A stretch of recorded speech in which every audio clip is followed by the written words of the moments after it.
Thank you, Dr. Woon, for your kind introduction. Dear brothers and sisters in the Dhamma, I'm very glad to be back in Metta Lodge after a lapse of several years.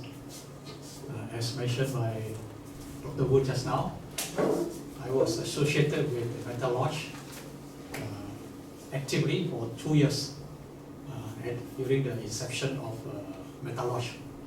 And I used to give talks in Metta Lodge. And some of you, I might recognize your face, but you have changed. You have changed. So sometimes you get some idea that I must have seen this man before. I'm not very sure now. So it has been a long time. But I think I did come back, but I don't know when. So December 3rd last year, I met Dr. Woon in the International Conference on Malaysian Buddhism, held at Bodhi Park, Shah Alam, in which he persuaded me to record what I said during the opening ceremony of the seminar. So, but I thought it would be better if I just give the talk again, then you can record afresh. So I take the opportunity this time when I was invited by UTM Buddhist Society to come over to Johor Bahru. So I thought I might just add one more day to make my trip more worthwhile. So I'm going to share with you today the same topic that I have spoken earlier, exploring new strategies in Dhamma propagation. Now before that, I need to go back a little bit of a historical background. We all know Malaysia was a Hindu Buddhist or Buddhist Hindu country, especially around the 2nd century AD or the 3rd century AD. We all know Lanka Sukha was a Buddhist Hindu country at that time, and Lanka Sukha stretched from Pattani in Thailand right until Kedah. And later on you have Sri Vijaya, you have Majapahit. We all know it was all because of all subjected to Hindu Buddhist influence. So basically we all know we in Malaysia we have a historical past associated with Buddhism. And then after the advent of Islam, and when Islam conquered a lot of places in Pakistan, Afghanistan, Central Asia and India, then the traders that came over to Malaysia, who were formerly Hindu and Buddhist, now you have Muslim traders coming in. So but that does not mean that there were no Hindu Buddhist traders coming in. They came together. And these traders, they would marry the local people. Because traders, only the male come out, not the female, only the males. They came over to Malaysia, they married the local people. And then, at that time, the local chieftains, local sultan, or we don't call sultan at that time, the local raja or chieftains, they would marry many wives of many tribes, of many religions, as a way to bring about cohesion among his subjects. So even the Thai king also like that. I went to Thailand and I was shown a tombstone in a Muslim cemetery, and they told me this is the consort of the Thai king. Then I said, the Thai king? But he didn't convert to Islam. I said, no. Those days, the kings, even until very recent times, married people of many religions, but he remained as Buddhist. Okay, he remained as Buddhist. Same also in Malaya, the first king of Malacca was also a Hindu Buddhist. But they married many wives of many religions, and then through palace politics, palace politics when the fourth generation prince usurped powers, and he adopted Islam as his religion, and he what do you call it, expelled or executed all his step brothers or sisters of other religions. So through palace politics becomes Muslim countries. So that's how Buddhism and Hinduism gradually disappeared from Malaya. Then the second wave came only with the arrival of immigrants. Okay, sorry, I'm a little bit long-winded, but just to make sure you get the history right. Second generation came with the Chinese. Okay, the earliest Chinese that we know today, they came over to Malaysia, is around the 1403 when Malacca Sultanate was formed. The early traders came over here, and they stayed in the what do you call it, in Malacca. At that time, Malacca was a flourishing port. Traders from Persia, right until the Roman Empire, from Rome, Europe, Persia, India, came to Malacca, and from China came over to Malacca. So, a map written by Heredia, a Portuguese, in 1613 shows a large Chinese population in Malacca. And when in 1641, there was a record to show that 1/3 of the Chinese, 1/3 of the populations in Malacca town were Chinese. Okay, so and the Portuguese even appointed a Chinese sultan. So you can imagine, actually there were a lot of Chinese in Malacca at that time. That's why you have Bukit Cina, okay, to bury the dead body. And those people who married the local people, they become Baba. How many of you Baba here? I'm not Baba, I'm Uncle. No Baba here. Because some of from Sikyayi is Baba. Because Sikyayi is basically run by Baba. Sikyayi today still run by Baba. Okay. So when you married a Malay woman at that time, people say you follow the mother tongue. That's why it's mother tongue. You will follow the mother's tongue. That's why the Babas could speak Malay like very well, but not Hokkien not so well. They only know Homia, like that kind of words only. But they follow the custom of the father. That's why they carry on with the Chinese custom. That's why they are considered Chinese. You've got to follow the custom of the father. Okay? But what we can say is basically, the Chinese custom that they follow at that time is a mix of everything, which I call it syncretic religion. Syncretic means we have Buddhism, Taoism, Confucianism, ancestral worship, and folk religion all combined into one. Okay? You think of it, all combined into one, very confusion, isn't it? Actually, no confusion. Actually, you just like go to supermarket, you pick everything and put into your cart. Then your religion, what's the problem? It was never a problem. And in fact, many people in many parts of the world follow this system. In name, for example, you can say a lot of Catholics in Philippines are Catholics, but they still have their folk practices.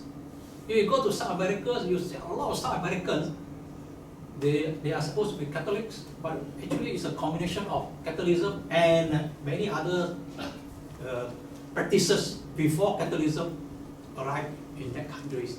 So it was quite natural. But later on, with the arrival of Christianity,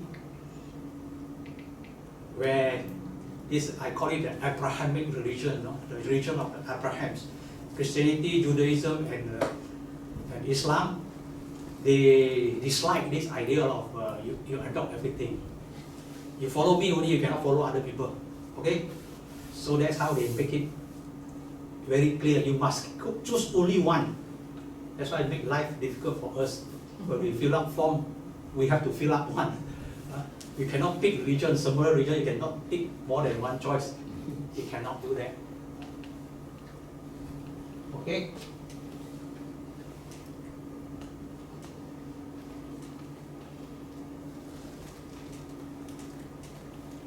This was the map I was talking to you just now. In the map, it was shown Zhangzhou and this Tangren Huarenjie.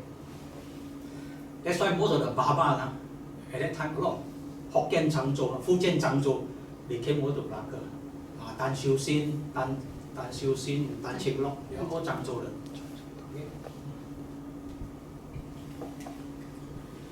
But the real mass migration came during around the 1850s. I always use this in the middle of the 1850s. Around that time, we have 2 opium wars in China. 2 opium wars in China, and a lot of people in China wanting to escape from being conscripted to become soldiers, or because of poverty, so they wanted to come out of China. And in Malaysia, we have discovered tin. Okay, we have discovered tin. So the British wanted to have people to operate the tin mines. But actually those tin land owned by the Malay chieftains. So some people say, why the Malays don't go and operate the tin mine? Why must get the Chinese?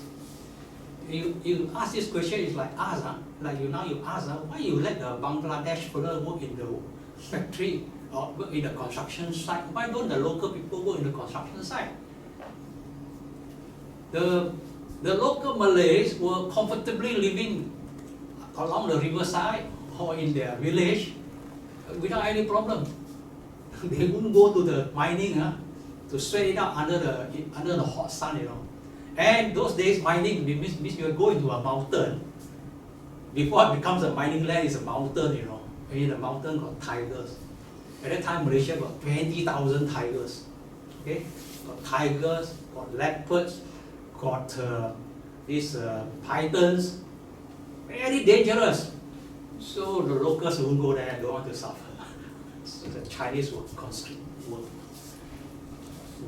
brought in. And some people went into that slave trade at that time, called 卖猪子. Either you voluntarily or forcefully bring over. After you work, you earn some money, then you pay. Okay?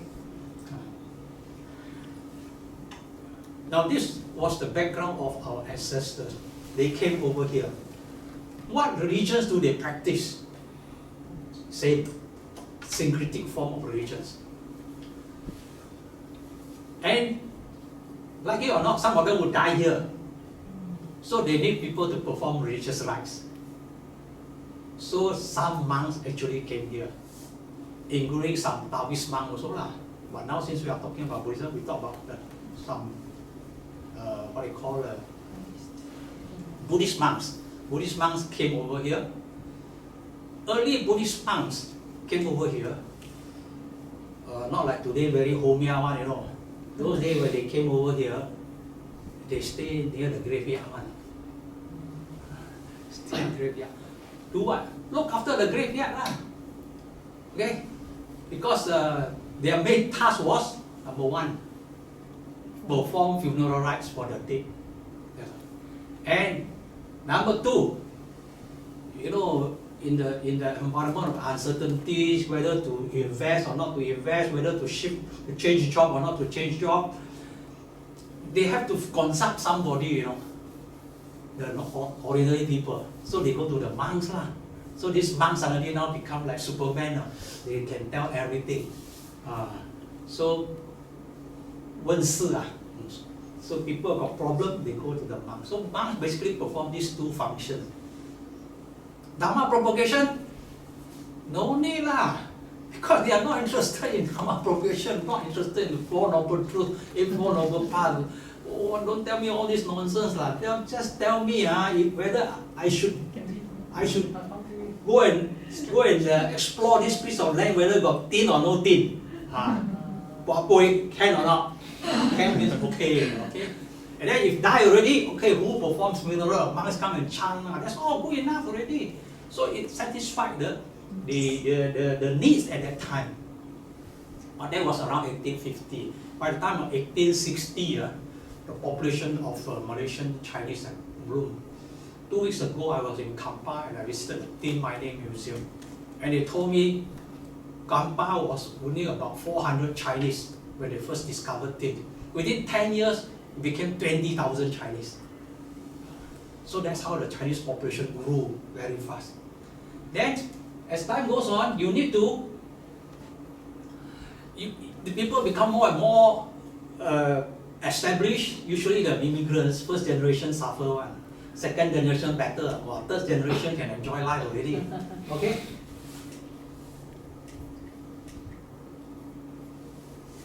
Third generation can enjoy life already.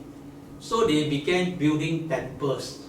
That's why when you look around, a lot early temples, let's say like Penang Kek Lok Si was around 1890 when they started building. And some of the early temple we can see around 1860 onwards began building.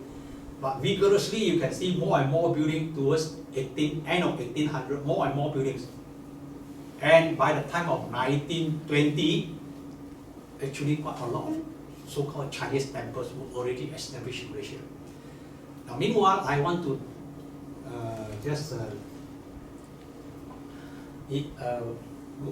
mention a little bit here also that the Sinhalese also came about the same time.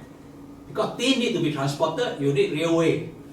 They imported the Sinhalese to become technicians to lay the railways. Sinhalese were educated in English, not so bad. Their education was better, so most of them came as technicians, okay, for building railways. And the Sinhalese also invited Sinhalese monks to come over. The first Sinhalese monk that came over to Selangor, he has got the privilege to meet the Sultan of Selangor, and have some discussion with him, with the Sultan of Selangor. Both could speak English, could communicate to each other easily, not like the Chinese, the Sinhalese speak Chinese, speak English. So they were already well educated. This was because Sinhalese revival of Buddhism in Sri Lanka started at the beginning of 1800. Right from the beginning of 1800. By the time of 1850, there were a lot of Pirivena or Buddhist colleges really built, and they already produced a lot of Buddhist scholars. So by the time of 1890, 1900, the monks that we invited over here to Malaysia mostly are well educated. So that's why like Chief Reverend K. Sritapananda, when he came over here in 1953, he has a Master of Arts. Those days, 1950 something, Master of Arts, no joke,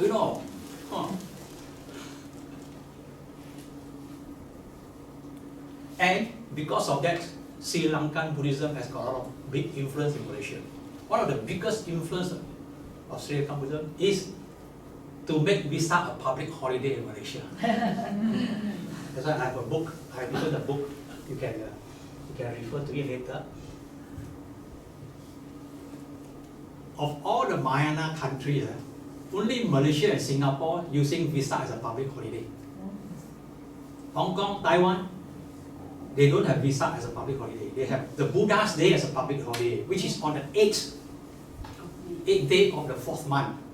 Whereas here in Malaysia, and at that time Singapore, we use 15th day of the full moon day in the month of May. Why? Because of Sri Lankan influence.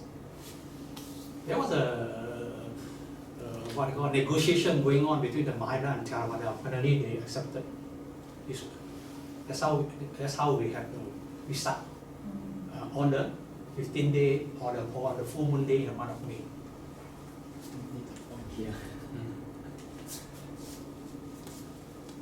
So I mentioned just now, by the time of the beginning of the 1900s, then the new generation of immigrants, the descendants of the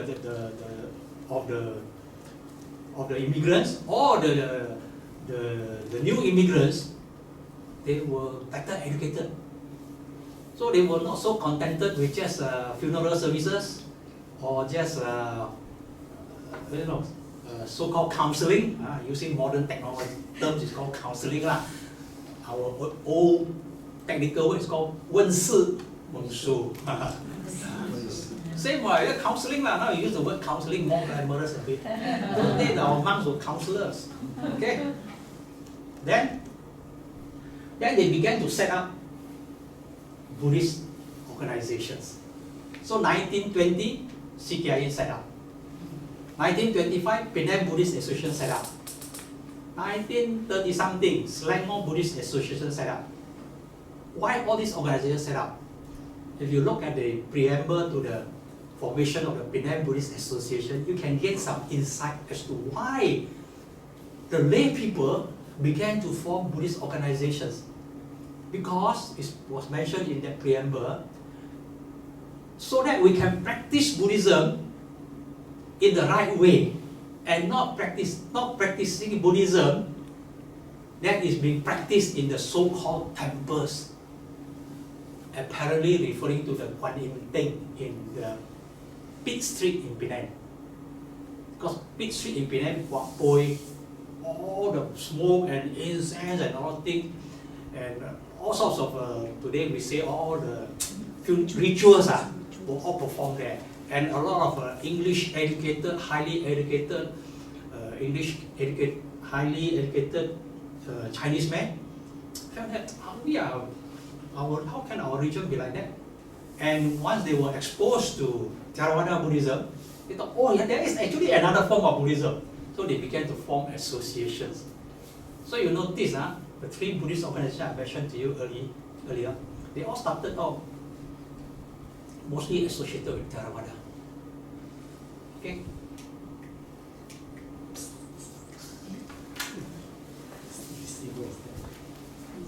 And then after the Second World War, then our Malaysian Buddhist development gained more momentum.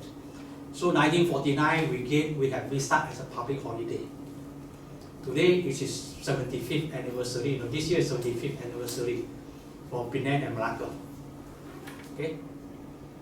To me, this is one of the most significant events in the history of Malaysian Buddhism. Because in this way, by having Vesak as a public holiday, the collective memory of every Malaysian citizens know about Vesak, and it facilitated the development of Buddhism a lot. Okay, so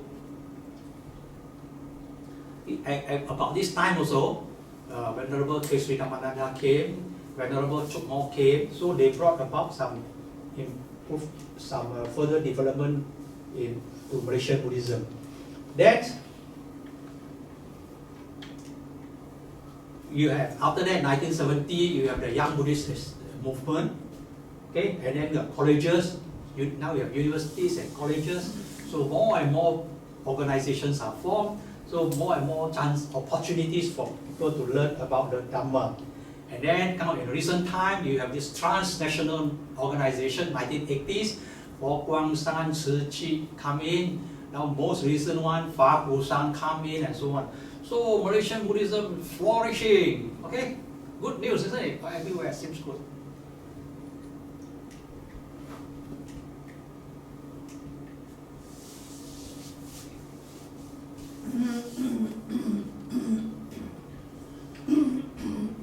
But the strange thing is, with all these apparent activities, the Buddhist population doesn't seem to grow. When I say Buddhist population, I'm referring to the syncretic Buddhism. 1970, 92% among the Chinese. 92% practice a blend of Buddhism, Taoism, Confucianism, and so on and so forth. Only 4% were Christian. By 2010, Christians have rose to 11%. Okay? Buddhist, 76.7, that one is only purely Buddhist. If you plus the Taoist, it's about 84. So it's a paradoxical situation where we seem to put in a lot of effort, we form organizations, we carry out a lot of activities, but our market didn't grow. Our market is in fact shrinking.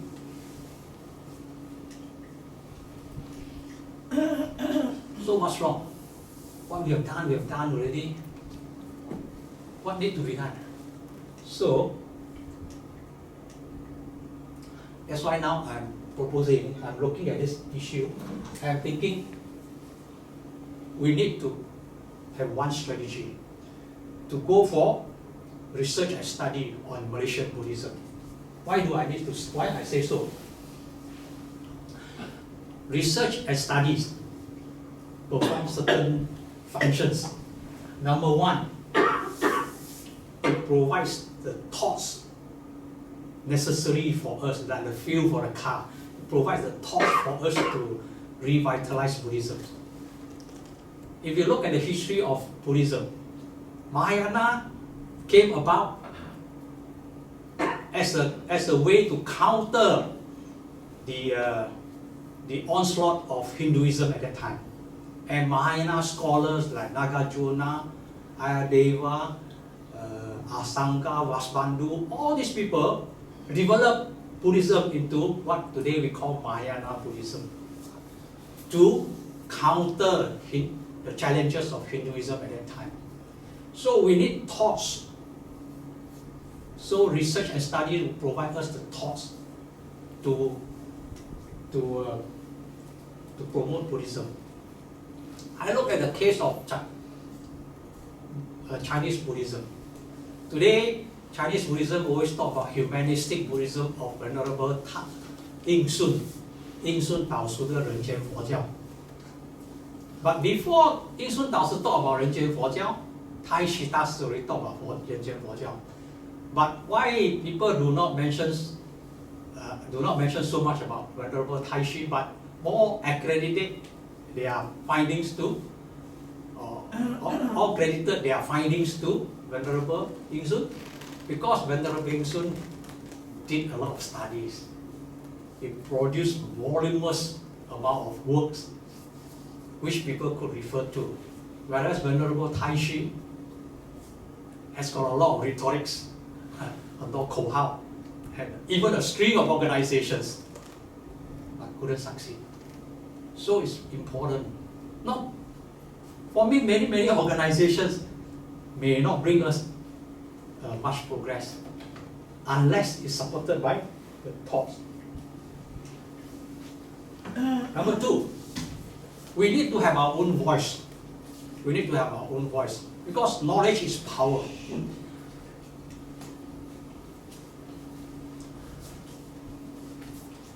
And today's situation is that in Malaysia, for instance, we have many issues which Buddhism has to address. For example, medical ethics. Sometimes we are invited by the medical board, or the universities to go and talk about medical ethics to the students, or say the development of biotechnologies, whether it is ethical to do this or not ethical to do that. And then you have the legal issues and so many other social issues, public policies that affect us. We Buddhists must have the knowledge think tank ready to counter this thing, to address this problem, you see, as a way of a top-down strategy to develop Buddhism. In Malaysia, we all know Buddhism is not taught in schools, but we can have research at the universities. And from there, we can go down. So once the universities have a research team, they will have some students, and gradually it can trigger down. So in this way, it can help to fill the gap of not having Buddhism in the schools. If we take the example from the West, today Buddhism in the West, particularly in England, is a top-down development. George Turner in 1837, he translated the Mahavamsa of Sri Lanka into English. And from there, the scholars in England got interested in Buddhism. Then this Professor and Mrs. Rice Davies came over to India they study Pali, they form the Pali text societies. And from there, the interest in Buddhism were generated in the West. And that's how it trickles down. Okay? So it's quite important that we have these scholars to bring about this up-down development of Buddhism. And of course, the last one is this research and study in the university will help to uplift our image. Like it or not, people with PhD or doctorate, we salute them, right? Image is higher, okay? Our Buddhist image was very low. In the 1980s, when I was in Kuala Lumpur, Venerable Paul Yan used to tell us, he said, no, not bad. Nowadays, a lot of youngsters, a lot of professionals come and learn Buddhism. He said, when I first arrived in Galaxy 1950 or 1960s, only old ladies come into the temples. Not even the old man. He said, the old man will stand outside the temple gate, send the wife to the temple gate, and you go inside. The ladies only can go inside and pray. Men, and then Poyan Master said, school children come into the temple, they dare not go into the main shrine hall and pray. They feel shameful, you see. And once in a while, one or two fellows might sneak into the main hall and pray, you know. And then when the classmates saw, the classmate would say, hey, you pray, you pray. They said, no, I play only. Why? Because the image of Buddhism was so low, you know. The image of Buddhism was like it was for old ladies. And you young school children go and pray in front of the Buddha image, real silly and superstitious. At that time, we were all told praying to the Buddha image superstitious. So by now, it's not too bad. In Malaysia, the image has improved. But have we improved to a stage where we are really, like we call it brandy, you know, very brandy, become like a fashion. If you become a Buddhist, oh, you are somebody, man. Are we like that? I say no. Very simple. I give you an example. If I were to choose a name, Ananda or Alfred, you think I choose what? Alfred, Alfred more glamorous, Asoka. Who is Asoka? What is Asoka? And you ask all the youngsters, I give you a Buddhist name and a Christian name, which one you choose? They choose Christian name. Putting aside the religious doctrine behind, that is a reflection of the image. It's like, you know, choose between Nike and Bata like that. Then you think, Nike better. Whether it's better or not better is another story, but people like it because image. So that's why we must also associate with these scholars to help to uplift our image. Okay? So basically I say this is why we need to do Buddhist research as a strategy for Dhamma propagation. And now I want to share with you why it is so important or so unique about Malaysian Buddhism. Malaysian Buddhism is unique. I quote from you, Chinese Academy of Social Science, the head of religious study, Professor Zheng Xiaoyin, she mentioned Malaysian Buddhism has got four cultural layers. At the bottommost is the ancient Hindu culture layer. Okay? Then the next layer is the Sri Vijaya time. Okay? And then the third layer is the colonial time. And the top layer is the present times. All these layers is built up one upon another. So this is very unique that deserves a lot of study. Okay?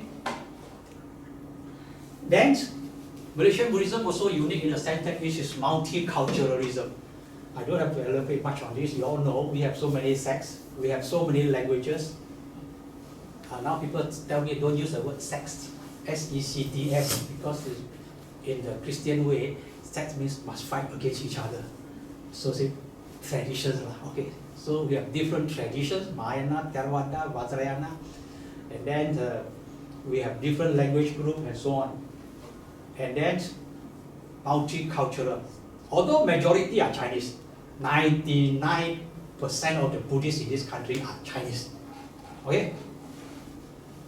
But we still have the Siamese, and we still have the small community of Burmese. And then, probably we are the only one who use English, Malay, and Chinese. Some of our Buddhist friends in Kelantan, they are using Malay. Okay? And we have the advantage. Our scholars, some of them know 3 languages.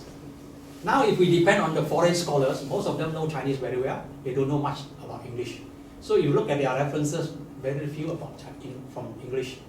And they can't access they don't access our national archive. So their research is always limited. Then those English one, they can't read Chinese documents. You know, they have a big problem. If they say they want to research on Kekloksi or Penang Buddhist Association, or sorry, Kekloksi or some other organizations, most of the records are in Chinese. They can't. But Penang Buddhist Association is in English. Okay, and the official language is Hokkien. When they meet each other, they speak Hokkien. And this is the only organization in Malaysia now still doing chanting in Hokkien, you know. PBA is the only organization using Hokkien. Even the young one? Huh? The young one also can chant Hokkien? Have to lah. Everybody using Hokkien, the story you can read from the book. This book inside there you can find Professor Lian Hui's article, then you can see. Lian Hui's article, then you can see. I was the editor of this book, so by editing I know more lah.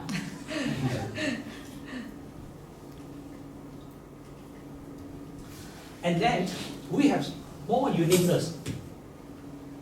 This is a place where the civilizations, Buddhist, Christian, Hinduism, Islam, all meet here. So we can do a lot of study about these civilizational dialogues or civilizational interactions. And Malaysia can be a good ground for the world to see how we can bring about these good relationships between all these civilizations. If we can do well, this will be an example. If you look at the other parts of the world, most of the time they are fighting. Okay? Different civilizations are fighting against each other. And then, this is also the holy site, I call it the holy site for globalizations. Where China, India, Japan, Myanmar, Thailand, Sri Lanka, all come to Malaysia.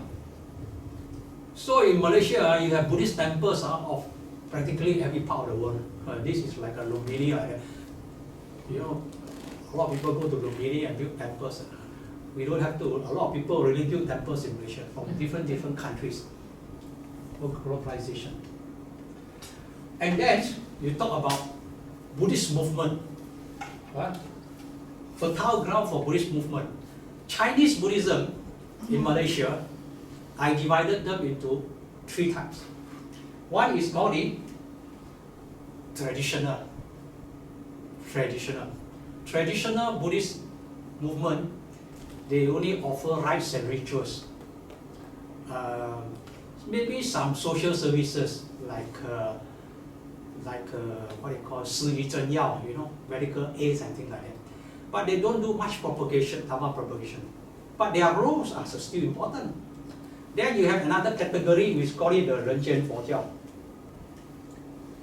humanistic Buddhism. Today, those who fly the flag of humanistic Buddhism are the Fo Guang San and the Fa Gu San. They all claim to be humanistic Buddhism. But don't forget, we have another category called the Buddhist modernism. This refers to a group or movement not belonging to the first 2, but they are also very modern in many aspects. For example, Young Buddhist Association of Malaysia. For example, Tan Xiang Si, okay, which built International Buddhist College in Thailand. One thing 啊，威武，谁？檀香是那个檀香是唯物法师。威武法师。檀香是 which built the International Buddhist College in Hainan. Even Kek Loxi never fly the flag of humanistic Buddhism. Okay? But Kek Loxi also built hospital, also do many projects to help promote Buddhism. So these three alone, a lot for us to talk about. Okay. So, in my view,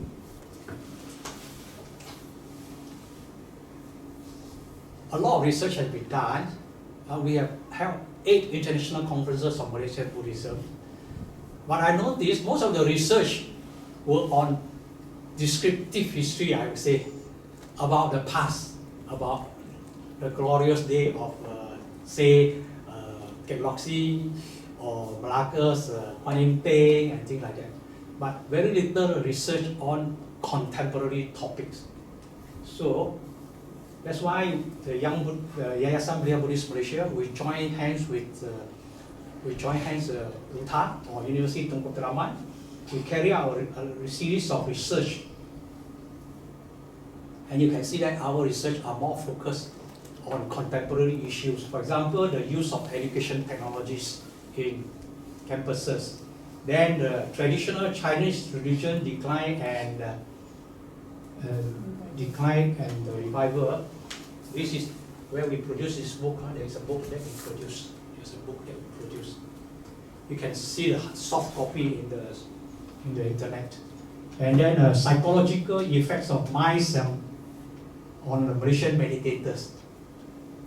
We take blood samples from the meditators and tested and look at their dopamine and serotonin and whatever, and it came up with some very interesting results and published in the International Medical Journal. Okay.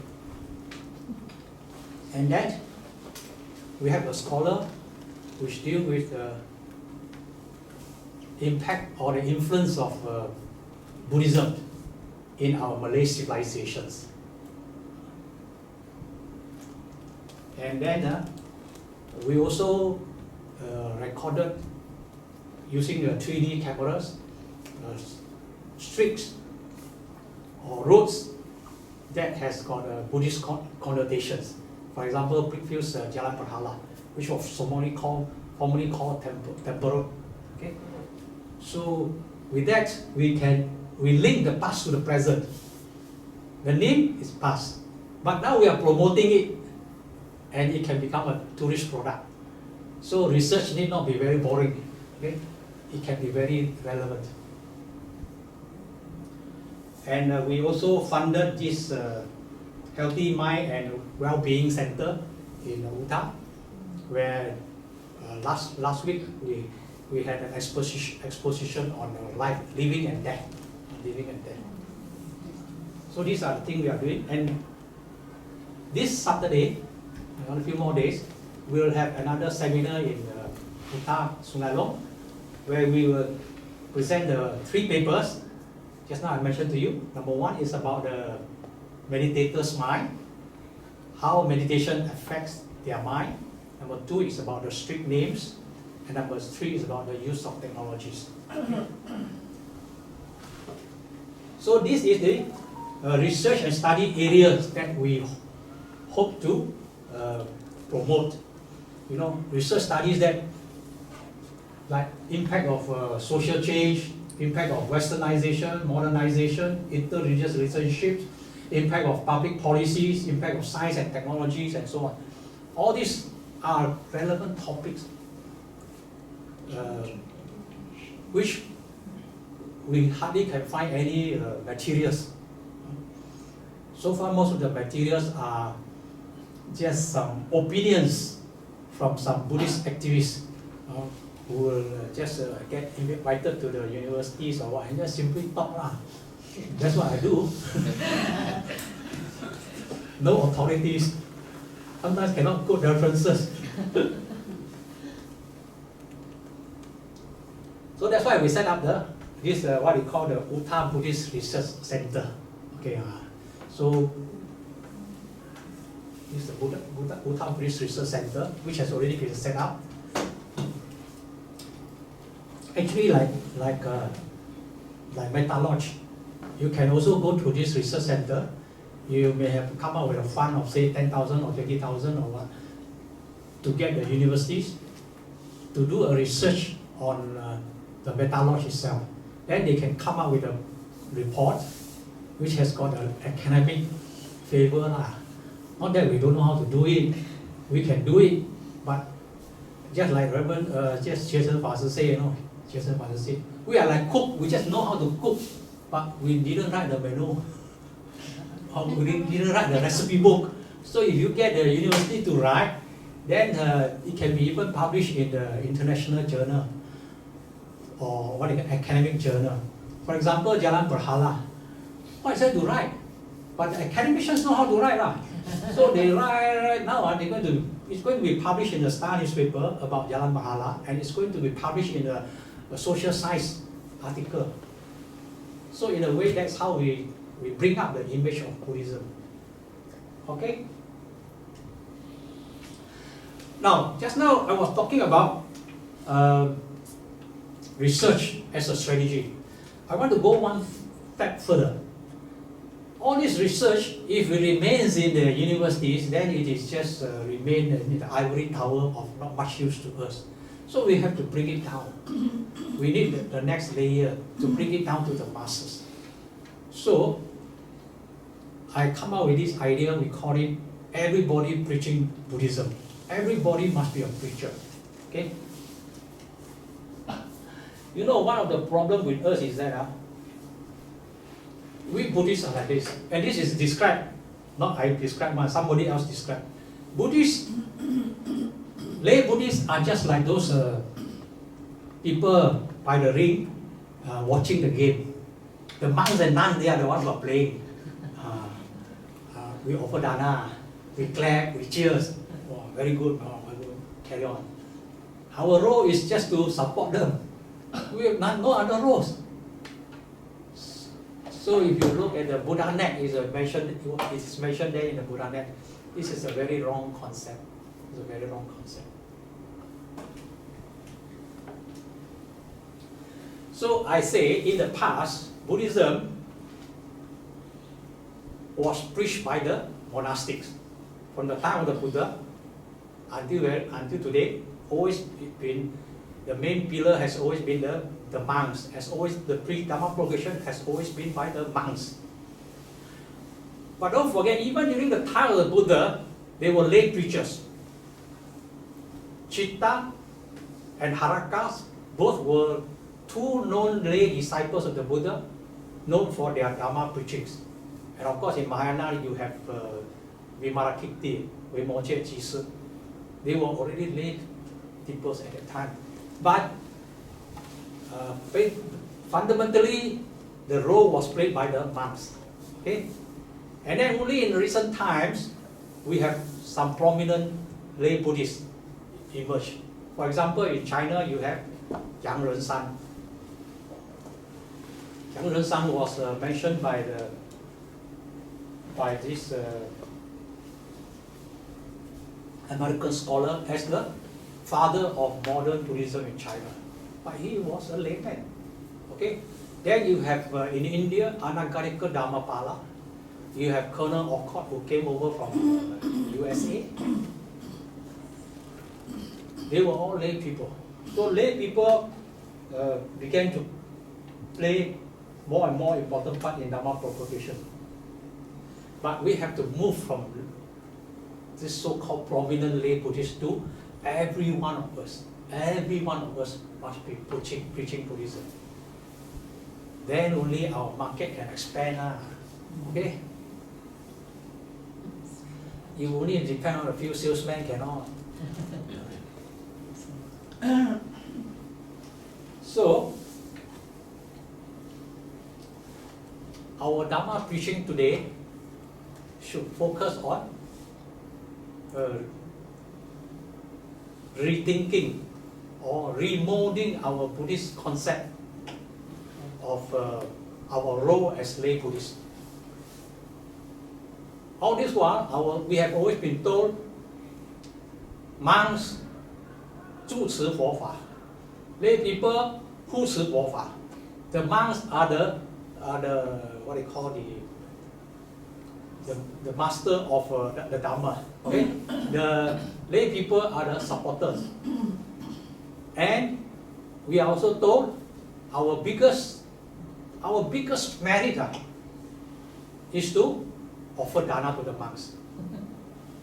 So that's why when we come to offering dana to the monks, a lot of people come. Good, which is also true. We say punyang ketang lokasati, the highest merit when we talk about sangika dana, the few of merits. But don't forget, of all the danas, the highest dana is Dhamma dana. Okay, sabbe danang Dhamma danang jinati. So of all the dana, the highest dana is Dhamma. Therefore, the highest merit we can get is to share the Dhamma with others. So we have to start educating our Buddhists. Your biggest role as a lay Buddhist is to share the Dhamma with others. Bring others to the Dhamma.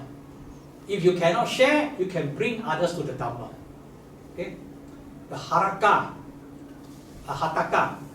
as mentioned by the Buddha, it was mentioned that he brought 500 people to the Buddha to listen to the Dhamma. And the Buddha asked him, how do you manage to bring so many people to come along? And he said, I influence them through saddha, through sila, through jaga, through panya. That means he himself performed all these things to influence people to bring people to Dhamma. So we now must come to a time. Now it has come to a time for us to learn that our biggest role is to bring people to the Dhamma. Okay? Or, if possible, to share the Dhamma ourselves. Then the next question is, a lot of people say, how can I don't know about the Dhamma, ma? How can I share about the Dhamma?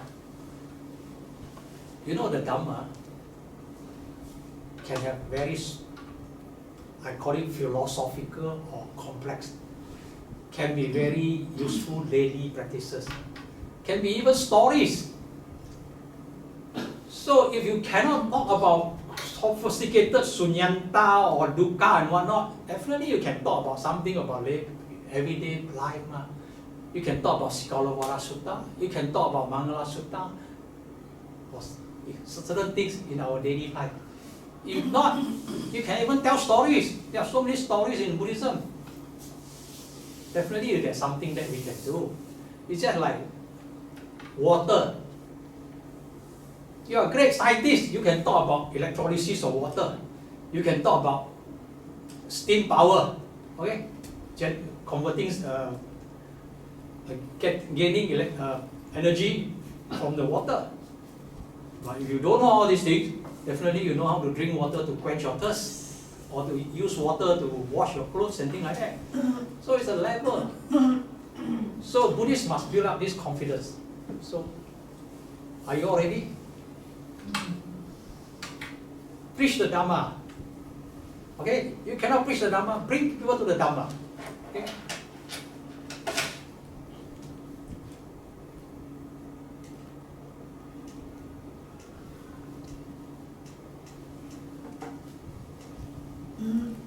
Next, I want to share with you is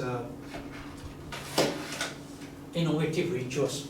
You know, when you talk about religions, religion basically comprises a few things.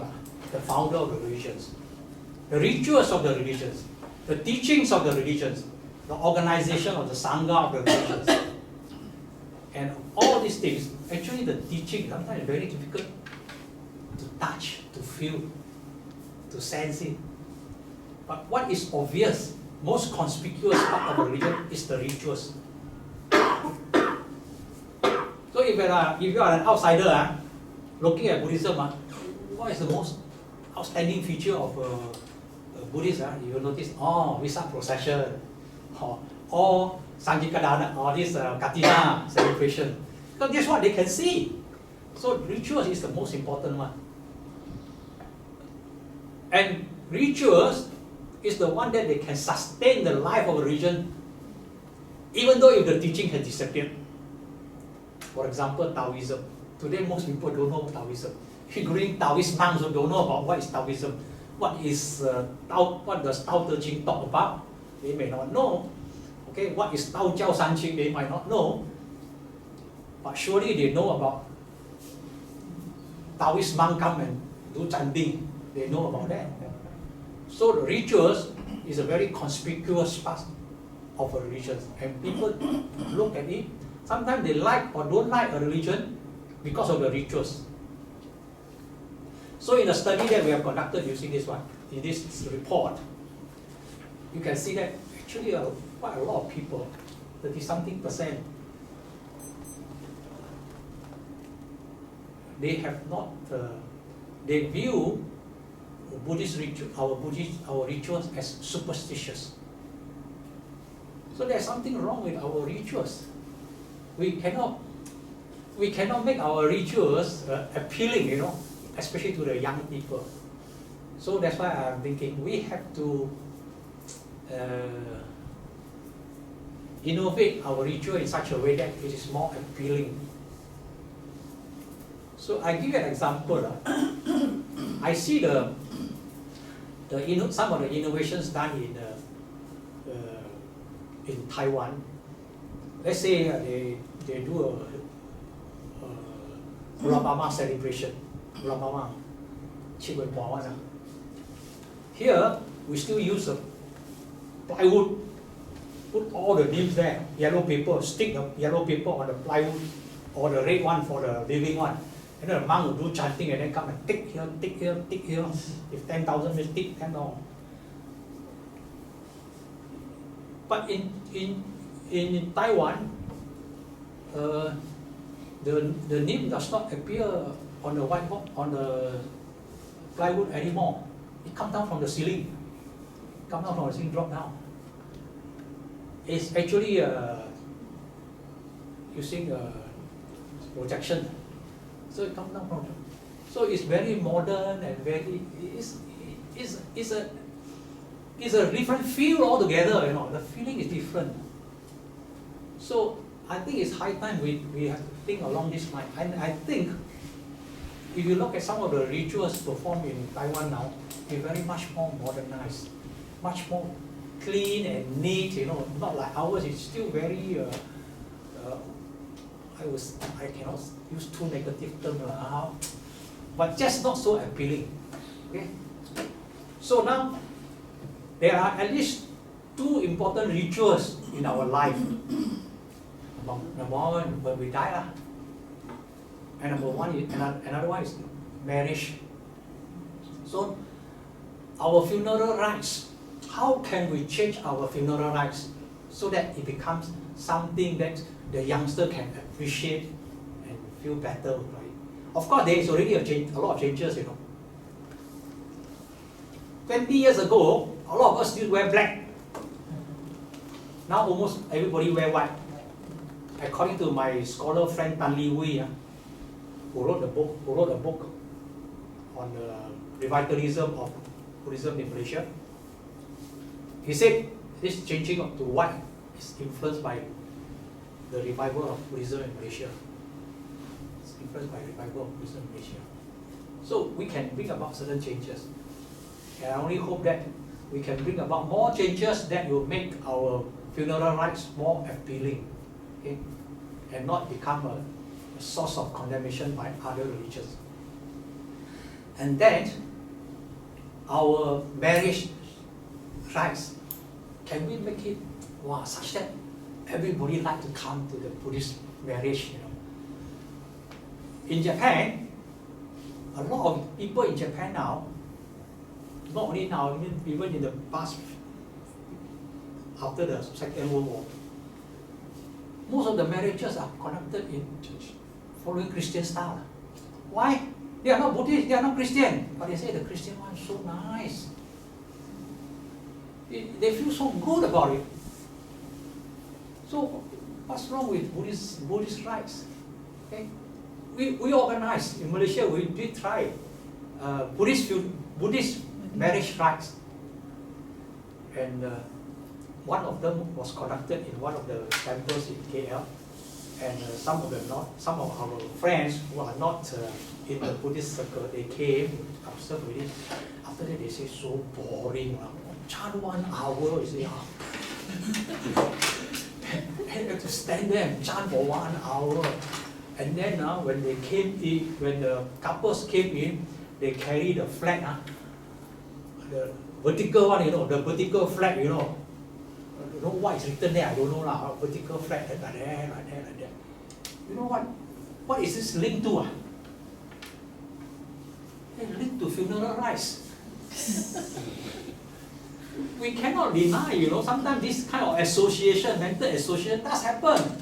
So these outsiders watching us, I say, you Buddhist marriage ceremony also like that one. Also everybody carry one big vertical flag, walk in like that. To us maybe Buddhists we feel very grand. But some of our friends will say, oh, this one like funeral rites. Then when we tell like this, some organizers will get offended. So if we don't want to accept criticism, then we won't change. Okay? In marriage rights, in Vietnam, they started way back before Second World War, 1940, I think around 1948, the Emperor Bao Dai attended Buddhist marriage rites. So our marriage right actually is already not very timely. We are already quite late already. We did have a very good marriage rites conducted by Dr. Wong for their daughter. I don't know about registration of marriage by right should be together with the rights one. That's the reason why the government delegate the power to the registrar of marriage, so that you don't have to have 2 times of. No, we had in Body Hall. So if you can have a very pleasing marriage ceremony, then people will recall, and then maybe during the marriage anniversary, they will come back again. So this is very important. Maybe we need to have a standard one. I mean for YBBM or whatever, maybe have to come out a standard one. Buddhist marriage right should be like this, like that. Actually, Masiloma in Johor last time already came up with one proposal, but I can tell you, we Buddhists, like Chinese we never like things standardized one. We always do things our way one. When you standardize also, we will modify it. I saw the letter of application. Oh, because of him. Oh. But it was very nicely done. It was beautiful actually. Okay, next we talk about use of technologies. You see, when the Buddha first preached, there was no such thing as we call it sutta or vinaya, or it's simply the Buddha Vachana, the words of the Buddha. Okay? Then later on we compile. Then from the Buddha's time until about the 1st century BC or 1st century AD, we used the way of propagating the Dhamma was simply by words of mouth. So that was called the oral traditions. That's why until today we still practice chanting. Because chanting was a way of the oral traditions to preserve what you have remembered. And the way is like this. You, a group of 10, you go back and chant this sutta. You, a group of 10, go and chant sutta B. A group of 10, go and chant sutta C. Then during the Upasota day, when everybody congregate together, you chant your sutta, and when you chant, I listen, I know already. Okay? that's how the chanting came about, and that was how the Buddhist teachings was preserved. Okay. Then later on, around the 1st century AD in China, in Sri Lanka, they started writing on the Ola leaf. Okay. So started writing. Then we use writing, and then later we are printing. In the olden days, before advent of printing, you want one sutta, you write one time. You want the same sutta again, second, you write another one. So it's a repeated writing. So it was a very tedious process.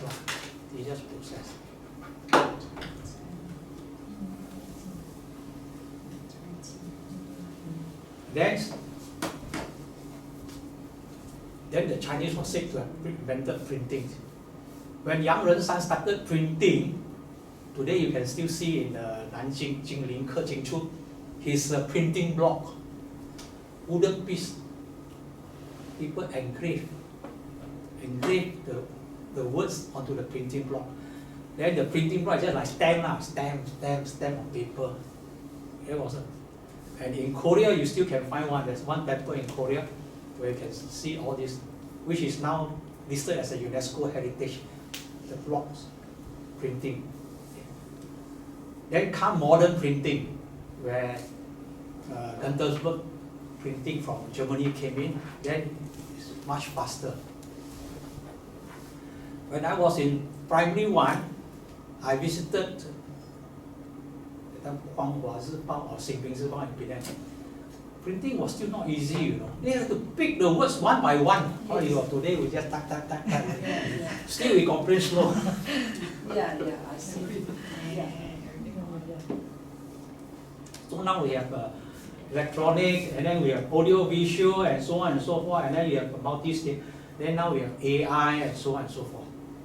So, like it or not, we have to realize that the Dhamma is the body, and all these are vehicles. All these are means to transmit. So there's nothing positive or negative about this. These are all means for us to utilize to transmit the Dhamma. So we also must learn how to use this or to invest in this. That's why the Buddhist channel, Brother Lim Kui Fong, came up with Norubu. So now you type Norubu, you can get into it, and you can get very good answers to many questions. Millions of questions have been answered there, you know. So that's why Yayasan Buddhist Malaysia, we donated some money to this cause, because we felt that it's the right direction. So use of technologies. Still got a difference. Huh? Still got the difference on the Lim one. The day came out somebody was Jaga and Dana and all that some difference. We still need the AI sometimes also can make mistake. mistake. So sometimes you have to be cleverer than the AI. Yeah. But I find it quite useful. But if you already have the foundation of Buddhism, you can see the differences.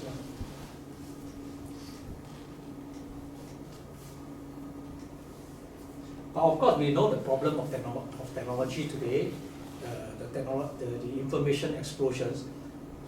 So actually, there is no way you can address all these problems, except that we have to produce more Dhamma information.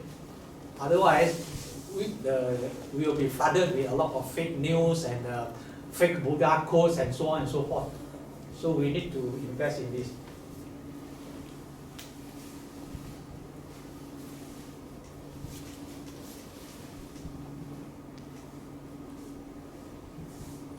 So my conclusion is that some of the new strategies we can consider or employ. Number one is to carry out research and study. Number two is to push the concept of everyone a preacher. Number three is innovative rituals. And number four is the use of technologies. Okay, so this is my brief sharing with all of you. We still have a lot of time where we can sit down for discussions. This is the first time I'm using a so-called Dhamma sharing session to talk about this kind of topics. Usually when I go somewhere, I talk about the triple gems or the Mangala Suttas or what, sometimes we call it the inner study of the Buddhism or the Dhamma. But perhaps influenced by Dr. Wong, so today I choose to speak to you about this topic. Thank you very much.